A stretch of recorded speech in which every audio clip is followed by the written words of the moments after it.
J.R.R. Tolkien's mastery of world-building went far beyond epic battles and ancient prophecies. It extended to the very structure of time itself. In The Lord of the Rings and The Hobbit, the passage of days and years mirrors that of the real world, with calendars marked by moons, seasons, and celestial cycles. But this wasn't always the case. In the Silmarillion and Tolkien's deeper lore, time in the early ages of Middle-earth operated very differently, long before the sun ever rose. And when Tolkien later revised how that system worked, it quietly upended everything fans thought they knew about the elves' history. Before the sun, when time was counted by light, not years. In Tolkien's mythology, the Vala, divine beings akin to gods, illuminated the young world through 3 distinct ages of light. First came the 2 lamps, followed by the radiant 2 trees of Valinor, and only afterward did the sun and moon appear. During these ancient eras, time wasn't measured in solar years, but in Valian years, a far longer unit that reflected the timelessness of the immortal elves and their divine creators. According to Tolkien's early notes, 1 Valian year equaled 9.582 solar years. He used this figure while building the world's chronology throughout the 1930s and 1940s. But as The Lord of the Rings neared completion, Tolkien began to question his own math. The rapid expansion of elven civilizations and other events seemed to unfold too quickly for such an ancient, mythic world.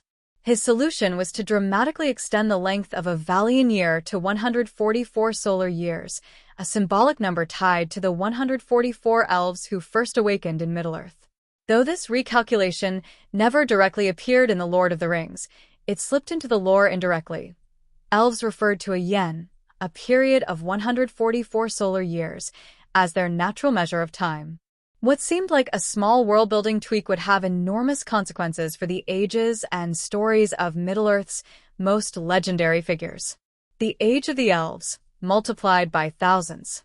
This seemingly minor adjustment drastically reshaped the timeline and the ages of Tolkien's oldest characters. Take Galadriel, for instance. She was born in the years of the trees, long before the first sunrise, in year 1362 of that era. Under the original system, she would have been about 1,322 years old when the sun first rose, and roughly 8,372 by the time she met Frodo in The Lord of the Rings. But with the revised 144-year Valian scale, those numbers ballooned to mythic proportions. By that same reckoning, Galadriel would have been nearly 26,900 years old when the Fellowship arrived in Lothlorien.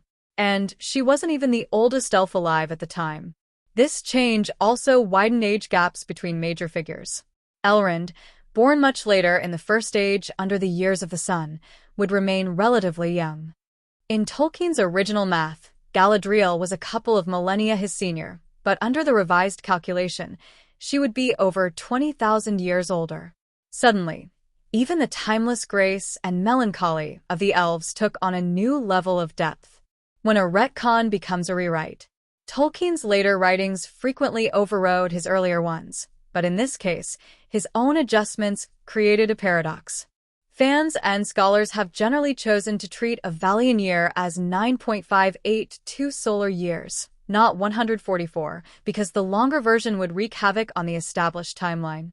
If every Valian year were truly 144 solar years long, the early history of Middle-earth would unfold at a painfully slow pace. Events like the elves' migration from Valinor to Middle-earth would take thousands of real-world years to complete, stretching the timeline to absurd proportions. Characters who were already ancient would become impossibly old, and even mythic events would lose their narrative rhythm. Tolkien could have revised the entire chronology to align with his new system, but he never did.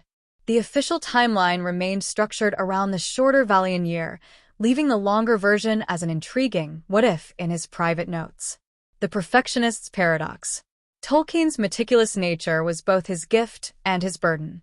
He continually refined, rewrote, and reimagined every aspect of his legendarium, often in pursuit of impossible consistency. Yet in doing so, he occasionally introduced complexities that risked fracturing his own mythos.